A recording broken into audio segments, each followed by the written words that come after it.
You're listening to Conversations with Chanda, where leadership gets real and personal. This is where we cut through the noise to confront the issues shaping our world, from power and justice to the heart of community change. Hosted by Chanda Smith Baker. I am super excited to have this conversation with some amazing leaders to talk about the Open Road Fund and amazing work that they are doing in communities across the state and the region.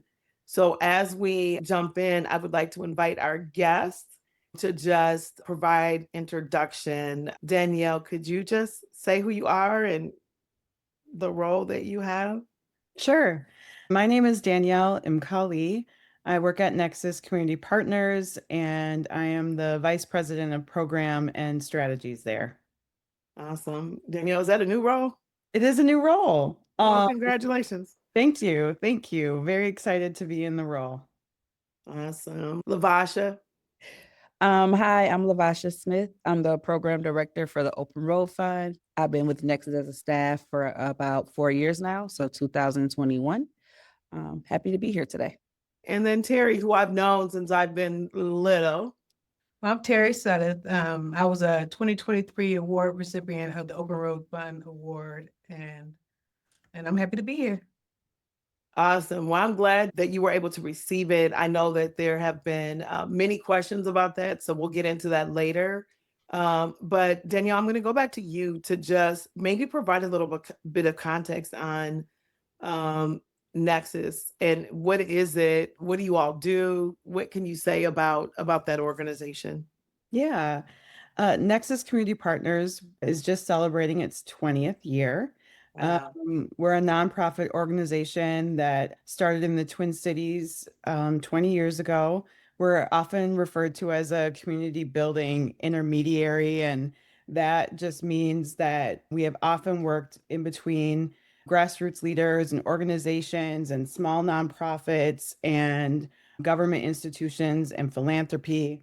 Throughout our history, we've always led some re-granting work. In its inception, Nexus was one of the organizations that was re-granting dollars into culturally specific community development corporations. So many of the Latino Economic Development Center, African Development Services, the African Development Center, the Asian Economic Development Association, NDC, the Native Development Corporation, we were often walking alongside them, being first funders to support those culturally specific and sometimes racially specific development corporations. And since that time, we've evolved. Community was saying it's great to have money to support community development corporations, but we also need to invest in our communities to do engagement better. So we've done a lot of work with community engagement. We have another initiative called the Boards and Commissions Leadership Institute, and that works with Black, Brown, Indigenous, LGBTQ, working class white folks, all kinds of people that have been kept out of decision-making tables at the city, county, state, national, even international level. And it's a cohort program that has been going on for over 10 years now. And we also have the cooperative work, the community wealth building work. And we have a shared ownership center at Nexus, and that works to support emerging worker-owned cooperatives. So people that are looking to start a new worker-owned co-op. It also works with people that have a small business that want to sell that business to their workers. So we work with them and walk alongside them to make that conversion from a single proprietary business to a worker-owned co-op. We also have the North Star Black Cooperative Fellowship that works with people that are either a part of a Black-led co-op or looking to start a Black-led cooperative business of any kind. And we provide technical assistance to them and funding when we have it to be available to invest in those cooperatives. And we also reclaim the really powerful history of Black economics, Black cooperative economics. Since 2021, when we were chosen to be the stewards of the Open Road Fund, we've been working on that too. Well, let's talk about that. So it was not called the Open Road Fund when you became the recipients. Can you just give us the backstory, whoever wants to jump in on the backstory? I'll leave that to you, Lavasha. Okay.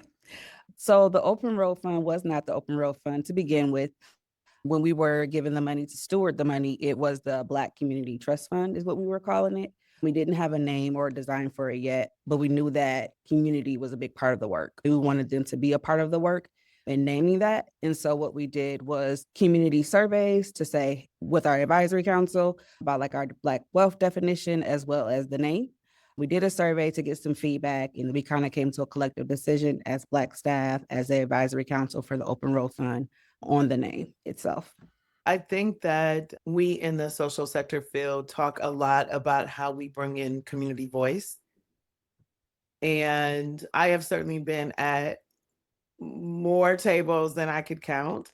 And there are tables that sort of set out a big question and then engage around a big question. And then the design becomes informed. There's other ways in which the design is already formed, and then people want people to weigh in to provide tweaks. And so what I hear here is really you just came in with a very open-ended question and had an engagement strategy that allowed for the design that is today to emerge. Is that an accurate sort of approach that you all have had? Yeah, I would say that's accurate. And not even the name did the community help us with, but again, the Black wealth definition, our advisory council, which is about 14 people now, are of the community and in the community as well. And so even them doing the work to help us make sure that the fund is running correctly, reviewing applications and things like that. Like every piece of the fund is pulled from community in some way, as well as our evaluation work that we do. We always go back to community to get evaluation about how can we make this change? How can we make this better? What does the growth look like? So every part of our program is always rooted in community. And anytime we're like stuck with a decision, we always think back to like, how can we go back to the community to help them solve it? Because they know what they need best. Mm-hmm.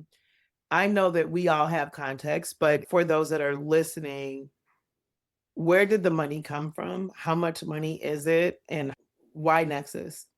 I think that's you, Danielle. Okay. So the backstory probably even goes back further than the announcement that happened in 2021.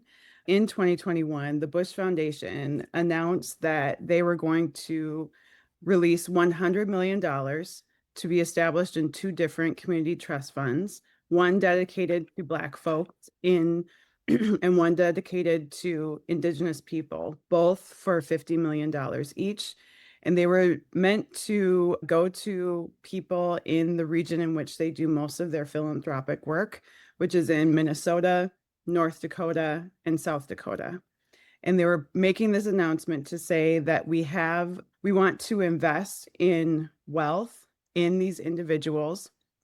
We want to acknowledge the historic harm that has been done against these people historically and to present day that have kept them from being able to build generational wealth, to attain wealth, period, to acknowledge the violence that has been used, the policies that have been implemented against our communities, and that these funds were unique in that they wanted community to hold the trust. So they were looking for a community partner or an organization that they would actually transfer the $50 million trust fund to, and that they would design, along with community, an effort to move money directly into people's hands. So a lot of times funders will look to address problems by investing in nonprofit organizations. Typically, they're not saying that they want money to go directly into people's hands, but because of the impact that they hope that these funds would have, they were really clear that they needed the dollars to be able to go directly into people's hands. So Nexus put in a letter stating that we wanted to be considered to be stewards of that fund based upon our history with regranting work, based upon our history of doing actually some grant making to individuals, and because of the way in which we always center community and we've developed some strong practices with community engagement. We really felt that we were well situated to become the stewards for that fund.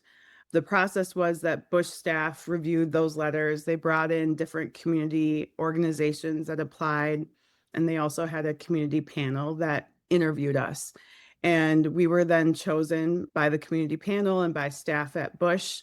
And also for the Indigenous Fund, the group that was chosen is the NDN Collective, which is based in Rapid City, South Dakota.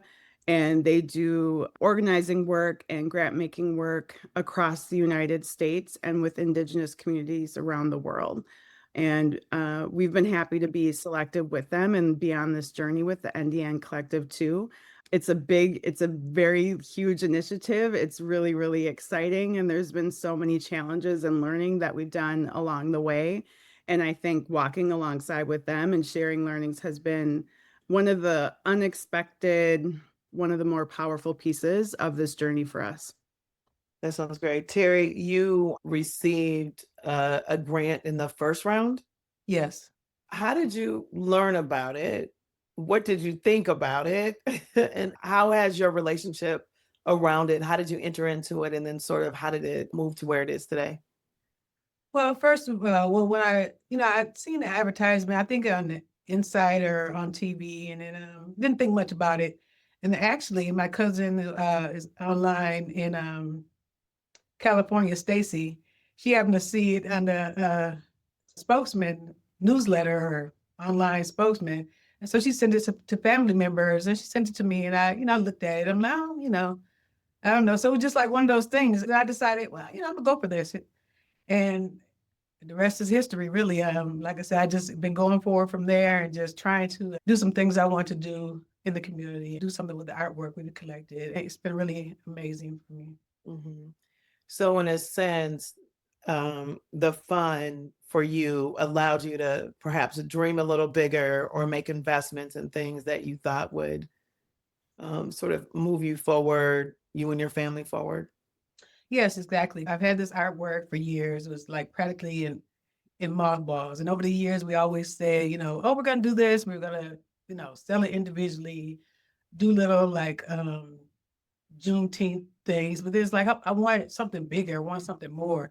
And as I started really researching and really pulling things out, I just know it can, it's like, gosh, I didn't even realize the extent or the diversity or just the, wide range of things just to share. Cause it's been like in our family, individual houses. My aunt had a lot, my mom had a lot.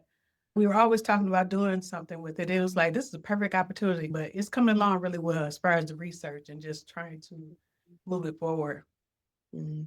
I'm still stuck on Stacy. I get in these conversations and I never know how like it's gonna unfold. And as soon as you said Stacy, I'm like, oh, Stacy. She's in California now.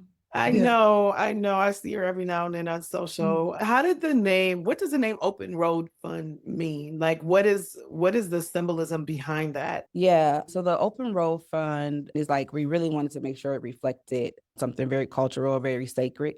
It's ancestral. And so we wanted to make sure we kept those ancestral roots within the fund.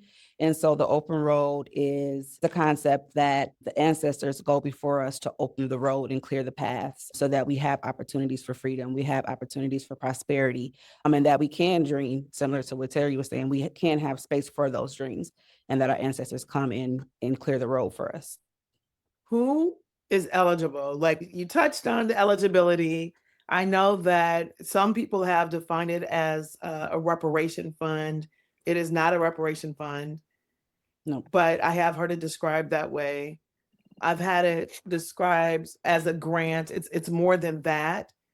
So who is eligible? That is the first thing. And then I know there was descendants of slaves, and there's all kinds of narrative and definition around eligibility that I would love to just walk through and have people understand the intentionality around who is eligible and why, and maybe provide some additional context on the definitions or the expanded definition of who is eligible. Danielle, you want to take that one? Sure. You need to be a resident of Minnesota, South Dakota, or North Dakota. You need to identify as Black and be a descendant of an enslaved African person. We did include descendants of enslaved African people that may have been enslaved in the Caribbean or Brazil. So basically a part of the transatlantic slave trade.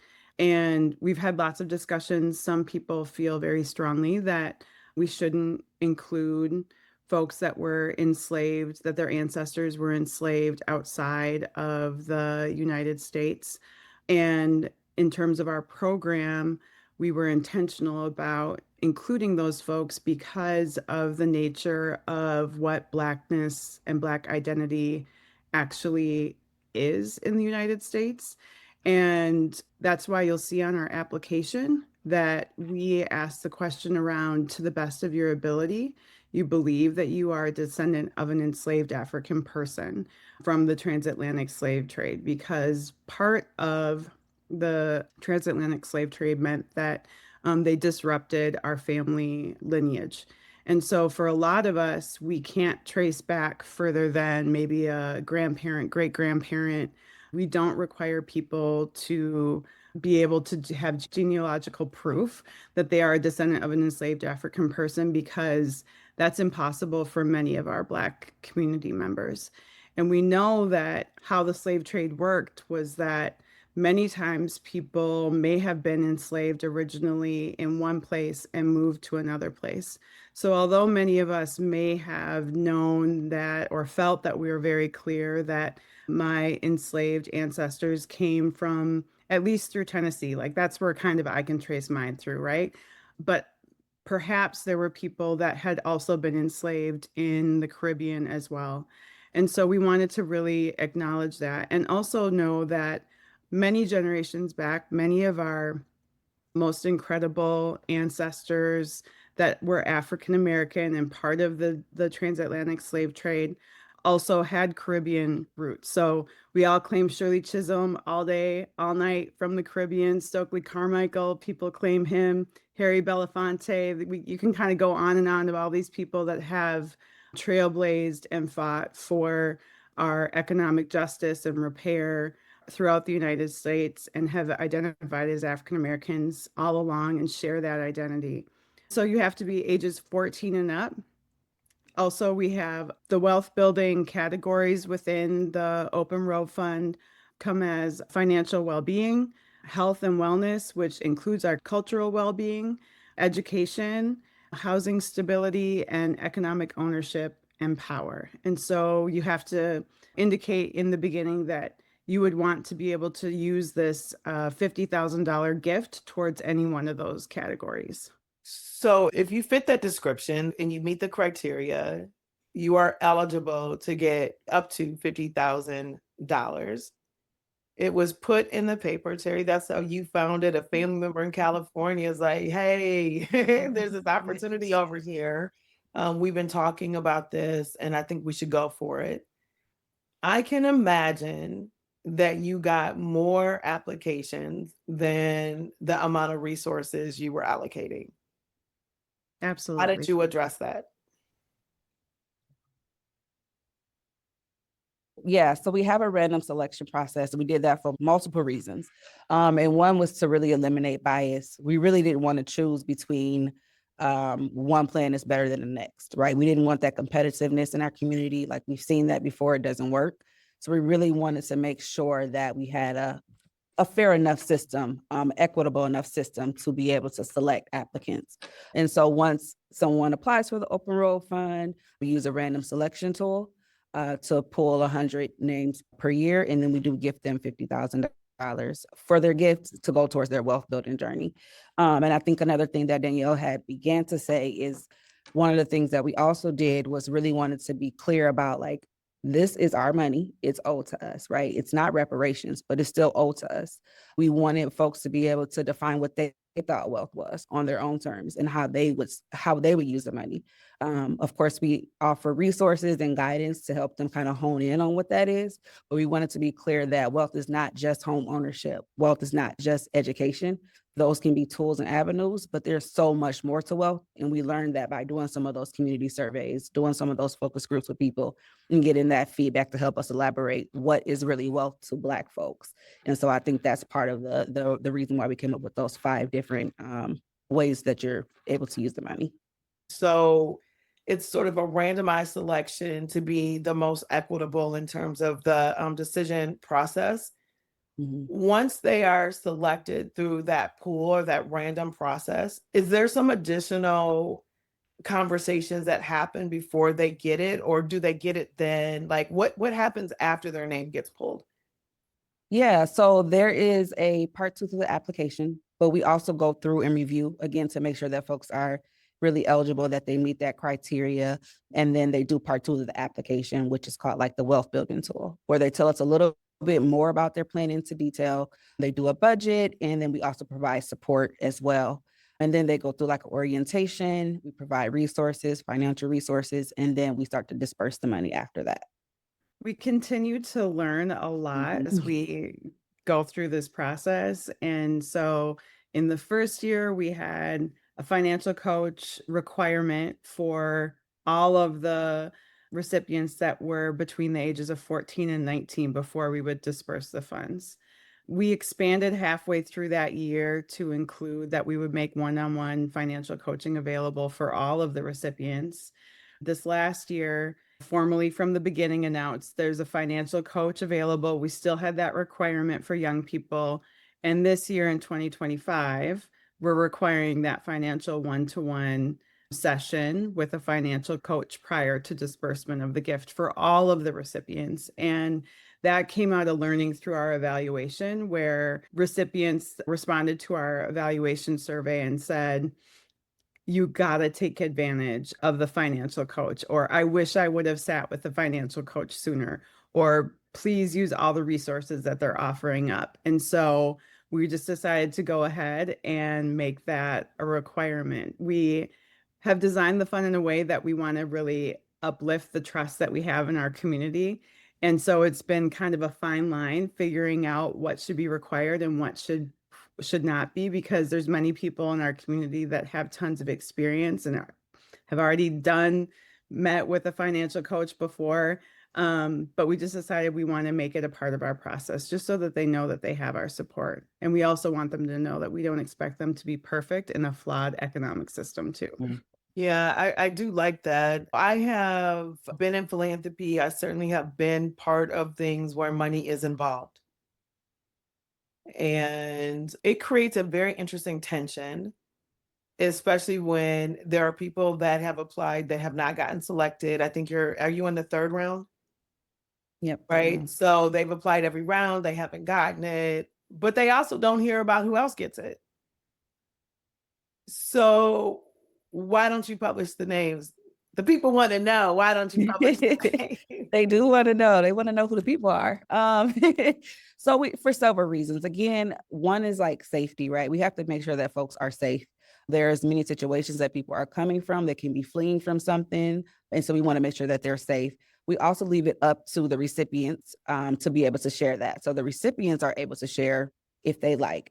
Again, I think one of the things that came from our evaluation was like some tensions and some things that may have happened between family members when they did tell that they received the money, like relationships changed and they weren't aware of that, so some of those things, we just really wanted to make sure that they were telling their own stories and that they could publicize it themselves. We want to make sure that we keep the name safe, just mostly out of like safety reasons. I think lifting up this whole piece around how philanthropy has worked in the past, and, for those of us that are familiar with like the Bush Leadership Fellowship, they're like, well, they announced those folks. Why don't you announce the Open Row Fund people? And I think there's really important differences between something like the Bush Leadership Fellowship or the McKnight Artist Fellowship, where you are being invested in and uplifted as a leader or as an artist, and it only benefits you to have that recognition come from an institution to help other people want to invest in your leadership, or for you to be able to move your project forward. And for some people receiving the Open Row Fund gift, that's also true.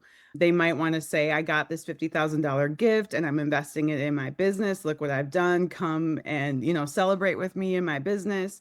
But for other folks, like Lavasha said, it's not the case, and they deserve to have an investment in themselves, have this wealth investment in themselves, and be able to do it with peace of mind and not feel pressured to be able to have to share that. And that's just an unfortunate part of the economic environment that we're a part of.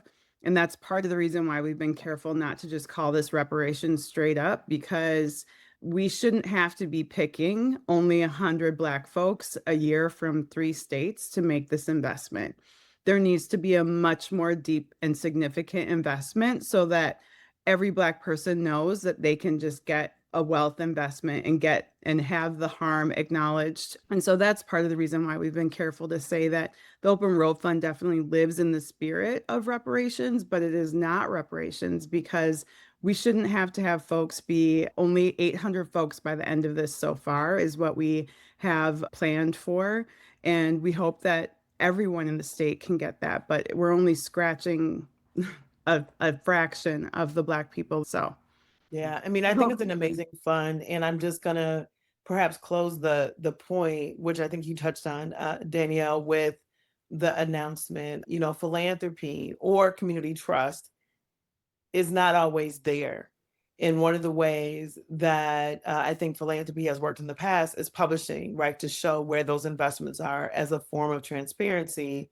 That does not always honor perhaps the wishes of whoever the recipient is, allowing them to share their own story or their own whatever. And so there is something that's quite empowering about that. But I do understand where maybe some of that cynicism comes from. It certainly has a longer history than the Open Road Fund. Tari, thank you for being here. I imagine that you have other success stories that you might be able to share, perhaps without sharing a name. Or Lavasha, do you have one that maybe comes to mind? Yeah, I think something that I've been leaning in more to this year and have been actually witnessing is at these Juneteenth events, having like awardees walk up to me and just like, oh my gosh, I was an awardee from year one. This is my plan. I want to buy land, or I want to take this heritage trip with my children so we can learn about our roots and our ancestry. Like those are the stories that we also love to hear, and that's heartwarming because it can get a little bit daunting in the work, just dealing with all of the backlash, but at the same time, it gives us purpose and it gives us a reminder of like why we're doing the work, why we making the decisions that we made to not publicize the names. And so those are like some high level examples, but Tari is the proof. And so I want to give her a chance to speak to that. Tari, you are voicing it out loud.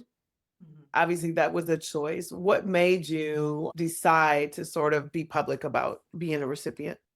I think it was because I just wanted to share with as many people as I could. I thought it was worth a chance. And when I got it, I was like, wow. So this is possible. You always don't think something's for you, but it's for us, you know? I love that. We have said Juneteenth. We're in the week of Juneteenth. You all have mentioned it. What is the connection to Juneteenth and the Open Road Fund? Is there a connection? yeah, we've opened the application for the Open Road Fund every year on Juneteenth, and we so far plan to continue to do that. Juneteenth commemorates when some people in Texas learned that they were no longer enslaved, even though the Emancipation Proclamation had been enacted, 6 months before? And so it's good news. So a lot of times with Juneteenth, they talk about it's a celebration of the news arriving. It's good news. It's a Black holiday. It's our holiday. That's why we chose to have it open on Juneteenth. One of the things that we've been hearing in community is that people now think about what as Juneteenth comes in our region, they'll start talking about what do you want to do with that wealth? Are you going to apply with the Open Road Fund? Juneteenth is coming back around, so apply for the Open Road Fund. And so I love that that association is coming with that too. And to what Miss Tari was talking about, also, I just want to say that one of our favorite days on the team is when we do the first round selection, when we do the orientation, because it's not just people in community that are questioning whether this is real or not. Even those folks that are selected that we've spoken to on the phone and say, you need to show up to this first meeting. Once they get to that first meeting, they're still kind of like, is this going to actually happen? And then they're in that meeting and they see everyone and they know that they're on the path. And it's just the most incredible moment. And as much as we wish that we had enough resources for everyone, it is very powerful to be able to say yes to 100 more folks each year. Yeah, I think that it seems like an amazing ability to sort of shift a mindset, and also the recognition of either what you thought you were able to have access to? I mean, Terry, you sort of touched on it. Like I wouldn't have thought it, like sort of moving into this belief system that someone's willing to invest in your family, in your dreams in that way. I imagine that this mindset of, I don't know, scarcity versus abundance is sort of a thread, which I imagine is why the financial advisor is there, because we have an interesting history, African American folks, with wealth extraction, access to opportunity, that I imagine that getting the money is one thing, but having a mindset about how to really leverage that is a different behavior set that often we haven't had the privilege of really acting into or thinking about because we've been in survival or we have been excluded. How does that show up, and how has that showed up in the team? Lavasha, what supports are in place for those that are awarded? And do you have supports also for those that have not? What does that look like? We have some financial support. We also have some support with staff if they need additional resources. But we also have something called the community care calls. And the first two calls really talk about the question about ancestry, because we know that that can be, for some, a painful topic to have to revisit some of those things, to not know where you came from. And so we have mental health therapists that come in and talk through some of those questions and talk about our roots and our histories with us, so that we can have dialogue in that way. And then the third session is designed for those who may not have been chosen in that given year, so they can talk through their thoughts and their feelings and their emotions about whatever they're feeling. And again, that's with the same mental health therapist. So they get some of that out, and then they're able to meet other folks in the community and hear their feedback as well. And it's really been, I feel like, a healing journey for some. Mhm. And I imagine, especially, I'm a new Bush fellow. I don't know what all of that is going to mean, but what I do know is that putting pen to paper and putting thought together, that it allows you to be thinking differently, and I think prepares you to access other resources, even if it's not this. So I do appreciate the thoughtfulness and the recognition that people look forward to things, and if they don't get it, it's hard. And having a place to process and say that we don't just care about it, you, if you got it, we care about our community and we want to make sure you're okay. One of the things that we were also intentional about when we were designing the fund was the wealth building tool, which continues to grow and evolve as well as we get evaluation from community. But the wealth building tool was made so that even if you didn't get the gift, you could still come away with a plan, and you still were able to put words to things that you may have not thought about before, and that you could dream on paper. So that way it can be a business plan if you wanted to open a business. It could be sort of like a vision, right? Like a vision board type thing. But we really wanted to be intentional about, like, even if you weren't awarded the gift this year, you still can see your dreams on paper. I remember meeting with the elder the first year of the fund, and we had lunch and we were just talking about it. And she was like, I didn't get it, but me and my siblings, my sisters, we meet, the brothers, they meet, and we really sat down and talked about, like, our identities, our ancestry. Like, what does that mean? We got to ask our mom questions we never asked before. We got answers to some of those questions we never asked before. So, like, there's more to it. And I think you said it earlier, it's more than just a gift. It's more than just a grant. Like, these are conversations that may have never had before, that people are actually having and they're thinking about, and they're able to vision and dream. And so I think that that's one of my favorite parts, is like hearing some of those stories and being able to be a witness to some of that. Yeah, I can appreciate that. And I've been in a season of family members transitioning and thinking a lot about it. And as I've listened to other people, they're like, oh my God, my grandma, I wish I would have asked. I don't know. And I think because the past has been painful, we often miss asking the questions that allow us to sort of ground on our history and the leadership that has emerged in different ways throughout generations, throughout our bloodlines. You all were having those conversations within your family, and likely within many of the families of the recipients. I also imagine within the institution of Nexus, which is only 20 years old, my guy, Rapad, runs it, right? African American ran. Even with that, I imagine that there were still a lot of conversations around power sharing, shifts that would be required even within that organization that was specifically designed to support folks in community that have been left out? What were some of the tension points, Danielle? Like, tell me about where y'all could have went wrong. I want to know.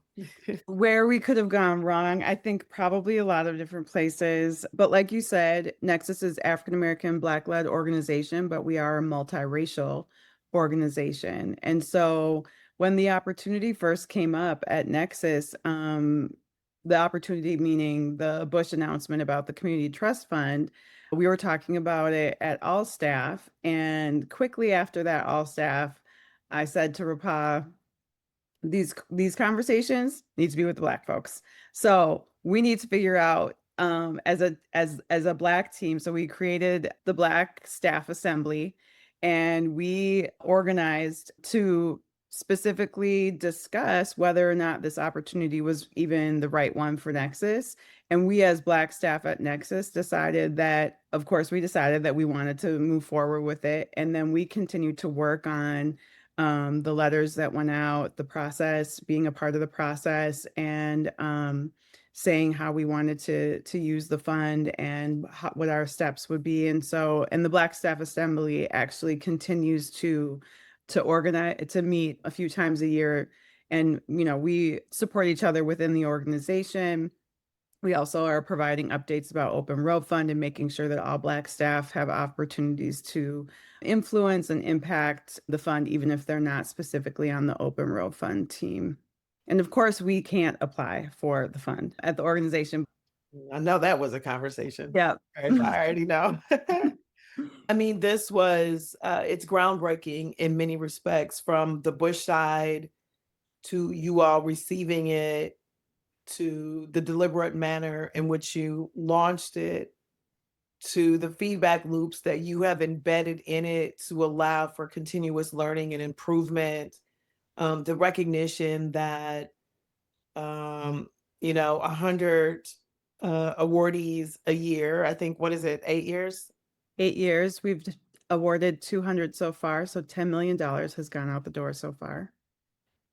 Awesome. And so, and there's just a lot of recognition in this. And I'm sure one of these work opportunities that you can't help but reflect again on your own history, your own possibility. What does it mean for you as a team to think about wealth generation, probably differently than all of the other programs that you offered? I'm going to start with you, Lavasha. I'm going to go to you, Danielle, and then go to you, Tari, on how has being involved with this changed you as a leader? How has it changed me as a leader? Allowing me to really sit back and trust the process.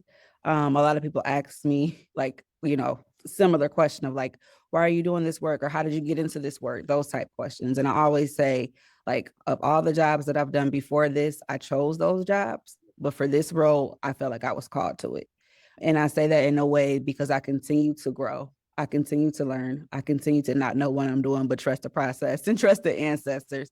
And so for me, it has really been changed me in a way to where I'm really listening, and not just with my ears, but with my heart. Listening to the team, listening to the community and those around me to really trust the process of like what's going to happen next, and know that this is work that's meant to be here. I think it's changed me in that it's certainly deepened my understanding of what our ancestors set out for us before. I know that this didn't just happen in 2021. This had been dreamt about and set out for us and fought really hard for by people that I've never known. And so I feel more humbled than I ever have been to be in service in this way. I think it's changed me in that really kind of thinking about, we really wanted this work to be an invitation to Black people to think about what we will do with abundance when it shows up. Mm-hmm. And to be a student of this process and to hopefully invite more abundance for our communities and more of this question of how will we deal with this abundance? How will we govern when we have all that we deserve and more. And let's prepare for that and let's figure that out. And certainly when we make missteps as an organization or as a leader myself, trying to work through those and make corrections as I go, I feel a ton of gratitude to have been involved in this project. It's been so challenging, and it's been also really wonderful to work with this team, and to have such trust in a team that does this work so well. I wasn't going to ask this, but I think I'm going to ask it. And specifically, this is for you, Danielle, which is I have been part of things where I am working my hardest to benefit community. And then criticism comes from the same community that you're trying to impact. It is an emotional dilemma.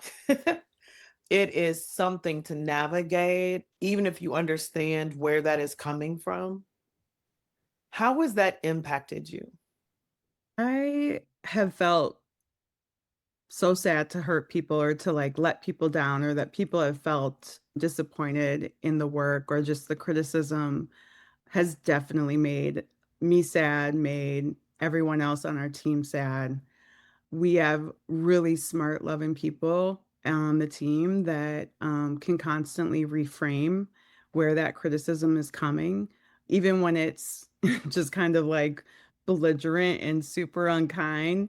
We understand that we have been put into a position in which our people feel like they can show up that way with us because we are here, because we are doing what we're supposed to be doing, because they trust us to continue to show up, even if it is with anger or with unkindness, that it's because we are here with them. And that's really important and really significant. What I think having the opportunity to have those reframes is really, really important. We understand that the reason why we are targeted is because there's not a lot of funds like ours, and that we do deserve so many more resources. I think we knew from the very beginning that there would be as many ideas about how this fund should be designed as there are Black people across these 3 states. And so just trying to really show up with community with a listening mind and heart, like Lavasha said, and with like, I guess what I would call like disciplined grace and kindness as we take in these complaints and criticisms and talk with people, and also make sure that we continue to be as transparent as possible and do the work as we said we're going to do it. Tari, has your involvement changed how you see yourself as a leader? It really has. I just feel really empowered. And even just looking at the history and even researching the pieces, it just brings it back to the here and now. I believe in myself. I've grown so much within the last year. Just being able to, step out of my comfort zone, used to, working every day and doing your thing, but there's more to life and there's, more to me, and just discovering that has been really beautiful for me. Mhm. Yeah, I appreciate that. I have one more question, which I'm gonna probably frame with my own opinion ahead of it. So we'll see how I finesse this, and then I'll just open it up to see if there's any other thing that you would like community to know.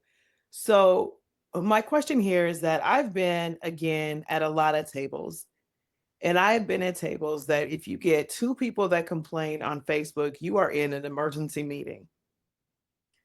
And, I am usually the one that says we have to understand that that's sometimes how it is. We have to figure out how we can listen, like we need to understand it. And so I know that there are organizations that if they had sort of gotten sort of the criticism, they may have second thought whether or not they should even do it at all. I've seen people back out of some really good things because of that.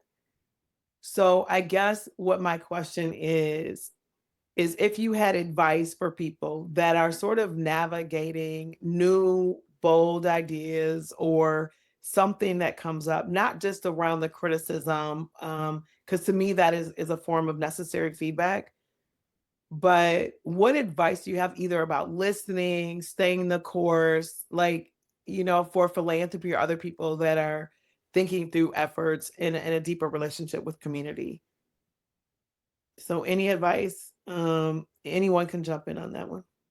Go ahead, Danielle. I'll say, and then Lavasha can add and share her thoughts. I think for us, we knew we wanted an advisory council from the very beginning. That was not a requirement of the Bush Foundation. It was just part of our community engagement design. We were also super intentional about reaching out across the regions and having an application for our advisory committee. We wanted to reach people that maybe had not been a part of an advisory committee before. We wanted people that really wanted to receive a wealth building gift to be a part of it. So we allow our advisory committee members to apply for the Open Road Fund gift. And that's intentional, because if we had said that if you want to be on our advisory committee, you are not eligible for this wealth building gift, that would mean that we would only get a certain type of person. And that might be people that don't need $50,000. And we wanted people that wanted and needed $50,000 to help us design this in the best way for our community. And so I think this is one thing I'll just say, is that having a council around you that you trust, that has,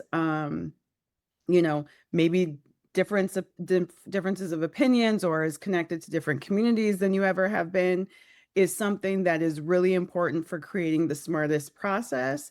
And it's really important for being able to say in community, we have a very diverse Black advisory council that we think really represents us in the best way, in the most impactful way. And so I think having them, and really them feeling like they can share their opinions, they can disagree safely in there, we have processes for moving through those things, has been really integral to the work.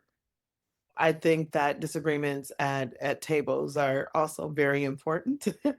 Lavasha, anything you want to add to advising others in philanthropy? Yeah, I think it's all about awareness as well. Like, we knew that we would get some backlash. We didn't know where it would come from or how, but we were able to prepare ourselves because we knew we were learning and this was a brand new thing. So we knew that, we might get something. And then I would also say, just, it's really important to keep yourself grounded in yourselves and grounded in a purpose, like always coming back and reminding yourself, what is the purpose of the work that we're doing, and stay intact with that, as well as the support that Danielle talks about in the council. Just remembering, like, we're doing this for a purpose and what that purpose is, even when you can't see what's coming up next. And so just keeping yourself grounded in that. And the critique and the backlash relative to the people that have been excited and congratulatory, it's not like a 50-50 split, right? Like, I mean, I don't want to have people thinking that there's been more backlash than sort of acceptance of it. So largely people have been very excited about the work that you're doing. Would you say that? Absolutely. There's been a large amount of support, love, people that are being consistent and trying each year. And so all of that comes with it. And it's been a very much joyful journey to hear and to get to witness some of that as well. Awesome. So this round of the Open Road Fund opens on Juneteenth. And how long is that application process open for listeners that want to learn more because they either want to do similar work in their state or their market, or for those that are in the eligibility areas? How would they find out more? So when does that application close and where can they learn more?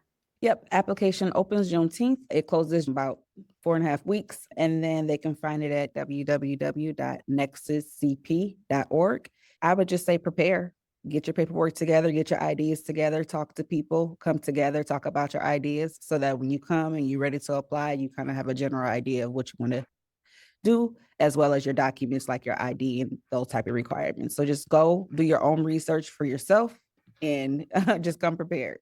Mm-hmm. And so they would be able to find the question. So get to the application early, spend time on the question, really just spend time on it, because there's a benefit to the application, even if you're not selected, and you can reapply if you're not selected. That's correct, right? Correct. Yeah. Correct. There's no benefit in getting it done early, but to be able to sit with those questions, to walk yourself through it, that there is a benefit in that. Perfect. Ms. Tari, when should we look forward to visiting your gallery in the North Side? I'm really working on that. I do have something coming up in September where I'm going to do like a presentation at the Capri. I'm still working on getting it together and the advertising. But I'm hoping to get it started pretty soon. I haven't found a location yet, but I'm looking at different things. I had to explore different ideas, trying to figure out where exactly I can fit in with this, but I will be sure to send the invitations out. But as I'm planning on in September, like kind of not really a grand opening, but like a presentation and do like a little silent auction, a little, feel good session to get people going. I want to be on the North Side, but it seems like it's not always, I got to see where I fit in. I think this is my year though. So This grand is opening my in September year. and I'm ready for it. Like I said, the research is amazing. It's amazing. If you'd like to explore more content and join our community, find us at conversationswithchanda.com. We have a wonderful collection of episodes featuring notable guests that you can enjoy on YouTube or wherever you get your podcast.